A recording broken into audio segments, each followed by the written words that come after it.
అపోస్తుల కార్యాల గ్రంథం మొదలుకొని మనం చూసినప్పుడు పేతురు ఎంత బలమైన పరిచర్య చేశాడో మనం జ్ఞాపకం చేసుకోవచ్చు. కాబట్టి ప్రియ సహోదరి సహోదరులారా, ఈ లోకంలో సాధారణంగా చిన్న చిన్న శ్రమలు, ఇరుకులు, ఇబ్బందులు ప్రతి ఒక్కరికి కలుగుతాయి. వారి వారి స్టేటస్ని బట్టి మనం అనుకుంటాం కోటీశ్వరుడికి శ్రమలే ఉండవరా అని చెప్పి మనం అనుకుంటాం. ఎవరి స్టాండర్డ్స్లో వాళ్ళకి శ్రమలు ఉంటాయి. పేదవాళ్ళకి చిన్న చిన్న శ్రమలు ఉండొచ్చు. ఎవరి స్టాండర్డ్స్లో వాళ్ళకి. ప్రతి ఒక్కరు కూడా ఈ జీవితంలో కొన్ని ప్రదేశాల్లో నుంచి, ఎత్తు పల్లాల్లో నుంచి, కొండ లోయల్లో నుంచి ప్రతి ఒక్కరు కూడా సంచరించవలసినటువంటి ఆవశ్యకత ఎంతైనా ఉన్నట్లుగా నేను మీకు జ్ఞాపకం చేస్తాను. అయితే ప్రభు మనకు అన్ని విషయాల్లో సహాయం చేస్తాడు. శోధనలో నుంచి బయటకు తీసుకొని వస్తాడు. దావీదు చెప్తున్నాడు, నేను యెహోవా మందిరంలో చిరకాలము నివాసం చేస్తాను.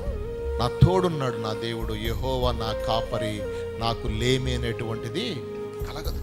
నాకు కష్టం లేదు, నాకు శ్రమ లేదు. ఒకవేళ వచ్చినా కానీ దాని నుంచి బయటికి రాగలిగినటువంటి సమర్థతను నా దేవుడు దయచేస్తాడు. నన్ను దీవిస్తాడు, నన్ను బలపరుస్తాడు.